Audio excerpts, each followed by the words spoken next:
kita memang berpandukan kepada sains dalam membuat keputusan. Jadi sains ni merupakan tulang belakang kepada keseluruhan sistem kawalan keselamatan makanan di negara kita. Tanpa sains kita hanya sekadar meneka atau membuat andaian dan mungkin mengambil keputusan yang kurang tepat dalam satu-satu keadaan. Jadi dengan adanya sains ini sebenarnya mendorong pihak kerajaan ataupun pihak berkuasa terutama program keselamatan dan kualiti makanan dalam membuat satu keputusan yang berani dalam keadaan-keadaan tertentu. Jadi pihak kerajaan ataupun pihak berkuasa ataupun dari pihak industri itu sendiri apabila adanya maklumat ataupun data berasaskan sains ini, satu-satu tindakan yang diambil itu tidak lagi mengikut andaian semata-mata.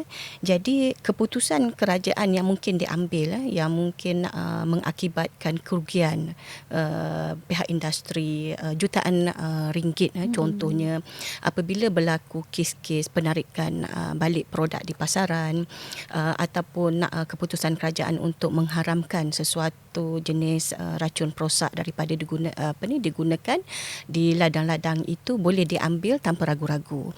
Dan tindakan drastik ini akan disokong oleh bukti saintifik, data epidemiologi serta keputusan-keputusan ujian makmal yang konkret yang mana akan menyokong ataupun membantu untuk menyelamatkan nyawa rakyat kita dan dengan adanya data-data saintifik ini juga dia membina kepercayaan dari pihak orang awam lah.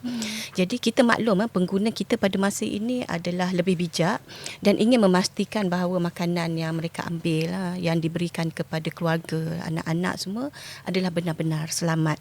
Jadi dalam hal ini perundangan ataupun standard makanan sama ada di peringkat kebangsaan ataupun antarabangsa digubal berlandaskan kajian saintifik.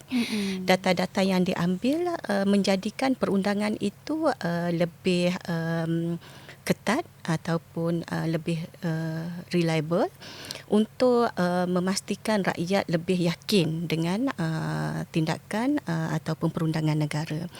Jadi dengan itu masyarakat akan lebih yakin bahawa perlindungan kesihatan terhadap rakyat tidak dikompromi atas kepentingan komersial perniagaan tapi sebaliknya adalah berlandaskan bukti-bukti dan fakta yang objektif. Jadi kalau saya boleh simpulkan Faiza, sains mengubah beban kepada penyelesaian. Okey, dengan menterjemahkan data-data dan maklumat ini kepada penggubalan perundangan, pembentukan dasar-dasar kerajaan dan seterusnya membantu meningkatkan ataupun menyediakan amalan praktikal bagi pihak industri yang keseluruhannya menyokong untuk melindungi kesihatan rakyat negara lah.